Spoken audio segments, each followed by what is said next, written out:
Disyembre na nakaraang taon, inanunsyo ng Manila Electric Company o Meralco na simula sa buwang yun, matatanggap na ng halos 1.5 million Meralco customers ang kanilang refund kasama ang kakulang interest charges. Ang mga natanggap ng refund ay mga customers na ang contract anniversary sa Meralco mula sa mga buwan ng Enero hanggang Setyembre.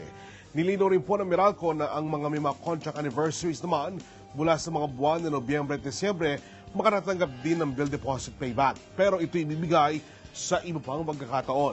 At ilan nga sa ating mga kababayan, partikular na dito sa Quezon City, tumanggap ng nasabing refund. Ilan sa kanila halos wala nang binayaran para sa kanilang December electric bill.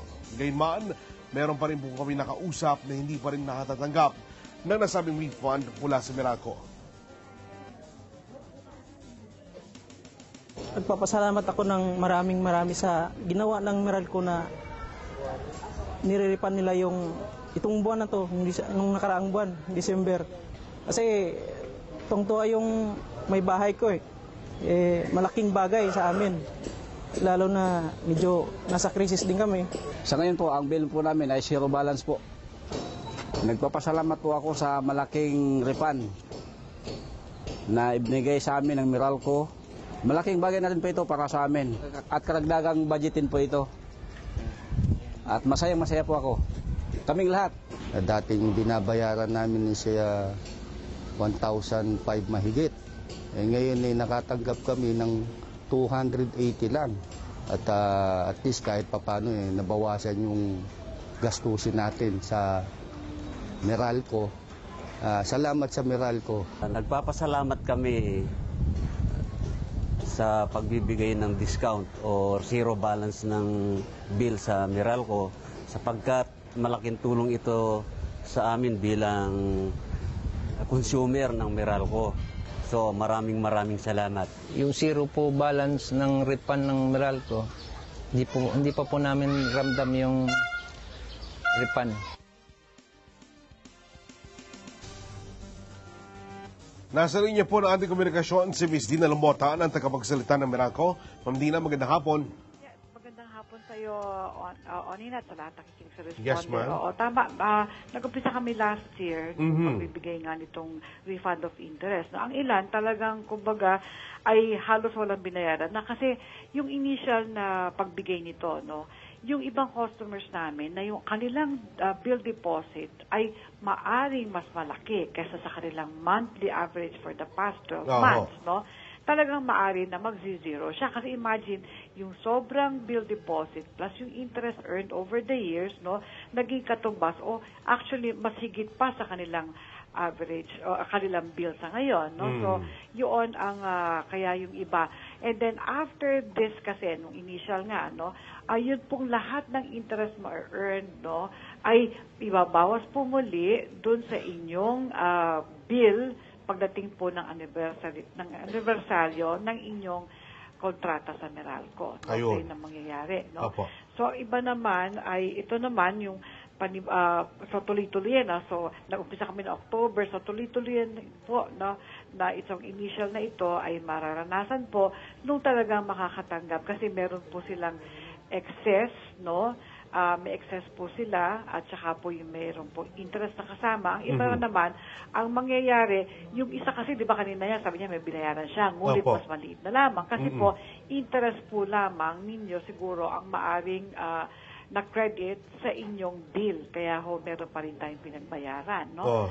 Tapos, ang may panibago kami, no? Starting last, I think that was Friday, and for the whole month of January, yung ilan naman, no, na nagbabayad on or before their due date, no? Yung lagi silang talagang walang mintis, no? Nagbabayad sila before pa maging due or on the day of yung talagang kailan siya dapat bayaran, no? Yung sa after the nakalagay sa statement of account pa lamang, walang disconnection notice, no? Sila, maaari nilang makuha yung kanilang bill deposit na may kasamang interest na, syempre, no? Lalo na kung medyo matagal na ito, no?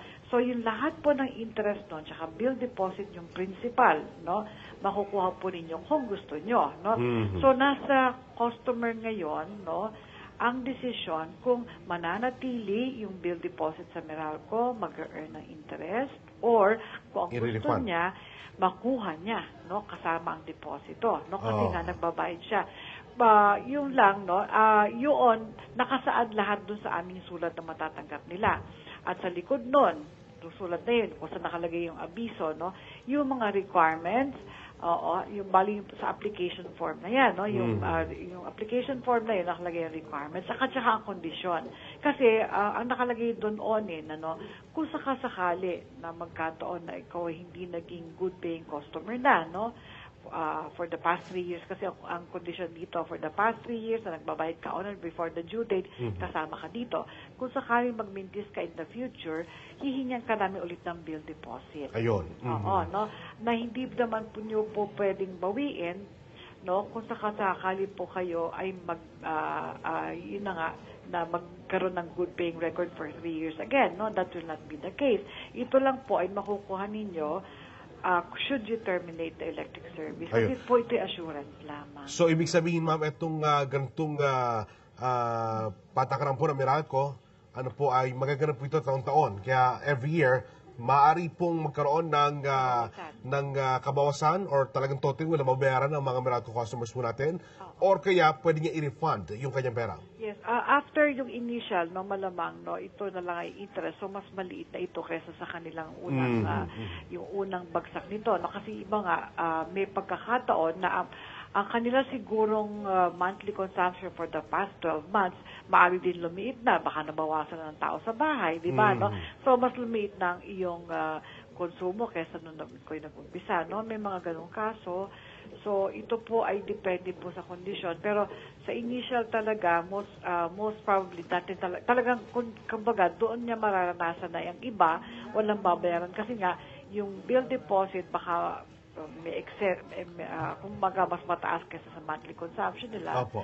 Tapos may kasama pang interest.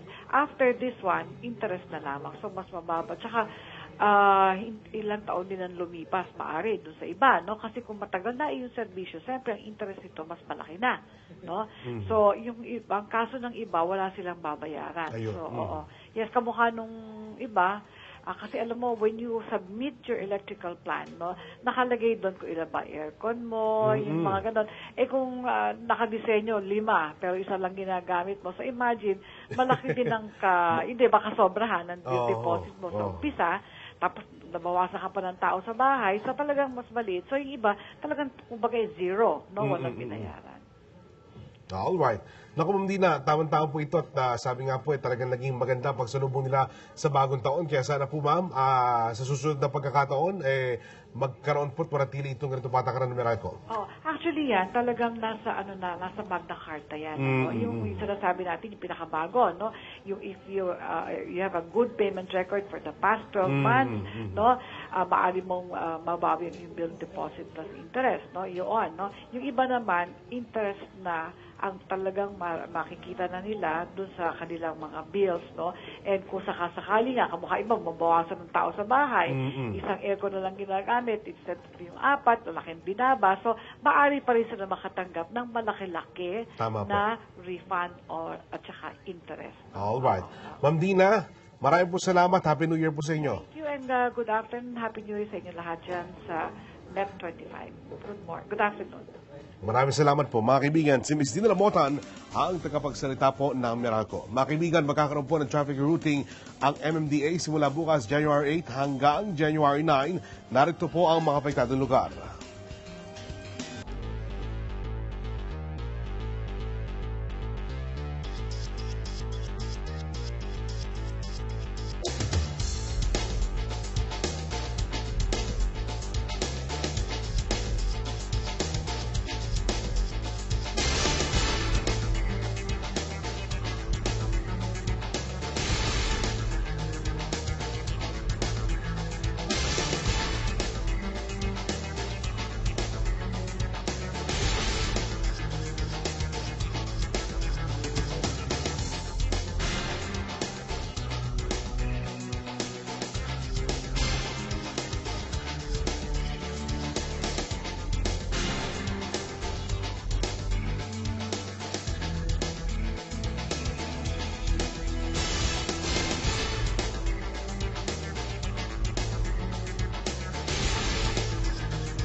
Sa mga nais makipag-ugnayan sa Responde, pakitext lang inyong buong pangalan, address at ang nilalaman na reklamo. Maaari niyong mitawagan sa aming hotline Lunes hanggang Biyernes, alas 8 hanggang alas 5 ng hapon. Narito ang numero at iba pang detalye maaari niyong tawagan at makipag-ugnayan.